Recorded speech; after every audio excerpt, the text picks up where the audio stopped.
P T I کے senator Saif Ullah Abro کی نااہلی کا ریفرنس خارج، الیکشن کمیشن نے محفوظ فیصلہ سنا دیا۔ سینیٹر سیف اللہ ابڑو کی نااہلی کا ریفرنس چیئرمین سینیٹ یوسف رضا گیلانی نے الیکشن کمیشن کو بھجوایا تھا، جس کے مطابق زیر التوا نیب ریفرنس کے ہوتے ہوئے سیف اللہ ابڑو ٹیکنوکریٹ سیٹ کے لیے مطلوب تقاضوں پر پورا نہیں اترتے۔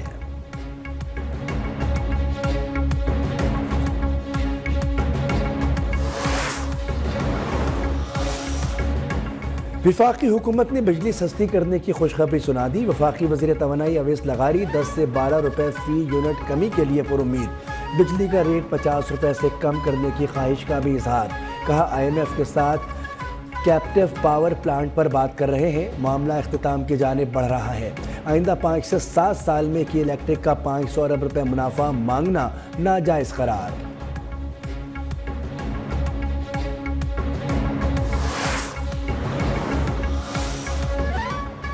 جنوری میں افراط زر میں کمی آئے گی، اس کے بعد 4 ماہ تک اتار چڑھاؤ رہے گا۔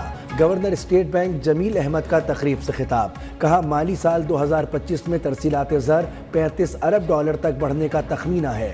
قرضوں کی ادائیگی پر شرح سود کم ہوگی، ہمارا کرنٹ اکاؤنٹ 1.2 ارب ڈالر سرپلس ہے۔ آج اسٹیٹ بینک کی طرف سے امپورٹ پر کوئی سختی یا پابندی نہیں۔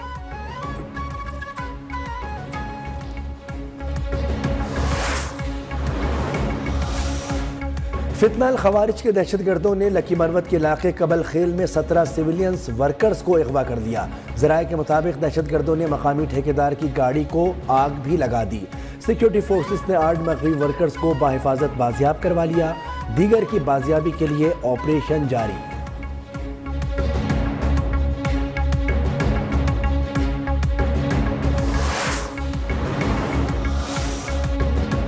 حکومت بلوچستان نے زہری واقعے کی تحقیقات کا حکم دے دیا، مقامی انتظامیہ کی جانب سے فوری رد عمل نہ دینے پر محکمہ داخلہ کا نوٹس۔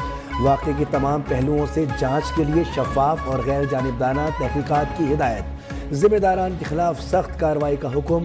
ترجمان صوبائی حکومت کے مطابق عوام کے تحفظ اور ریاستی ریٹ کی بحالی اولین ترجیح ہے۔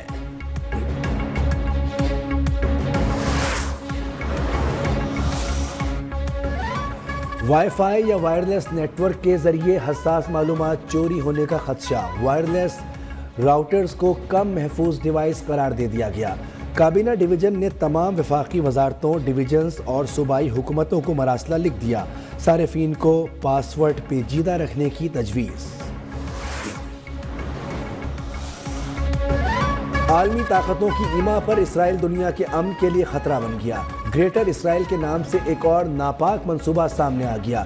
سعودی عرب، فلسطین، متحدہ عرب امارات اور عرب لیگ کی اسرائیلی حکومت کی جانب سے گریٹر اسرائیل کا متنازع نقشہ جاری کرنے کی شدید مذمت۔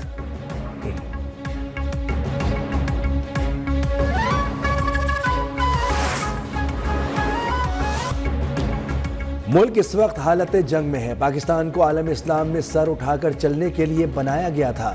وزیر تعلیم خالد مقبول صدیقی کی اسلام آباد میں پریس کانفرنس، کہا گزشتہ سال جب وزارت سنبھالی تو اعداد و شمار پریشان کن تھے۔ وزیر اعظم کو بتایا ایجوکیشن ایمرجنسی کی حالت میں ہے۔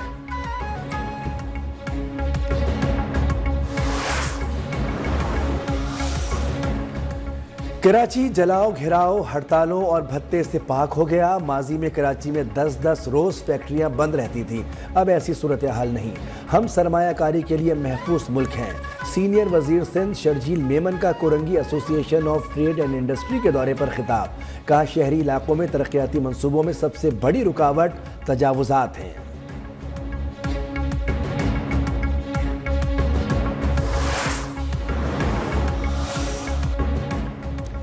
جماعت اسلامی کا بجلی کی بڑھتی قیمتوں کے خلاف 17 جنوری کو احتجاج کا اعلان۔ حافظ نعیم الرحمان نے کہا کہ ملک کے معاشی حالات بد سے بدتر ہوتے جا رہے ہیں۔ وزیر اعظم بتائیں اسٹاک ایکسچینج کا انڈیکس بہتر ہونے سے مہنگائی کیوں کم نہیں ہوئی؟ حکومت ترقی کے دعوے کرتی ہے لیکن خود اس کی راہ میں کھڑی ہو جاتی ہے۔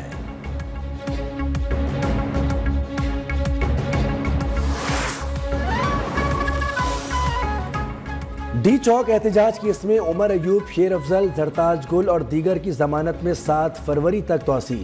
ابھی تک کوئی بھی ملزم شامل تفتیش نہیں ہوا۔ پروسیکیوٹر کا ATC عدالت میں موقف، پولیس یہی ہے ابھی شامل تفتیش کر لے، زرتاج گل کی استدعا۔ جج ابو الحسنات ذوالقرنین نے کہا کہ یہ تھانہ نہیں عدالت ہے۔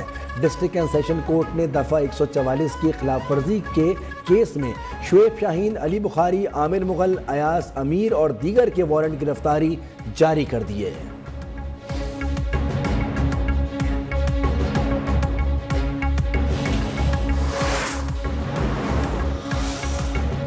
ملک بھر میں سب سے زیادہ ٹیکس دینے والوں میں کراچی سر فہرست رہا۔ ٹیکس وصولی میں لاہور کا دوسرا اور اسلام آباد کا تیسرا نمبر رہا۔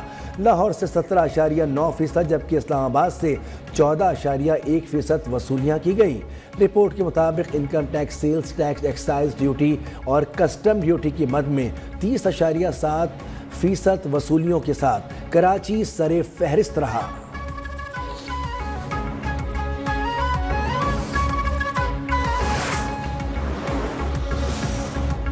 کراچی کے قبرستانوں میں تدفین کے لیے سرکاری نرخ مقرر۔ میئر کراچی نے کہا تمام رجسٹرڈ قبرستانوں میں تدفین کی فیس 14,300 روپے مقرر کی گئی ہے۔ مقررہ نرخ سے زائد رقم لینے والوں کے خلاف کارروائی ہوگی۔ زائد رقم وصول کرنے والوں کے خلاف 1339 پر شکایت درج کرائی جائے۔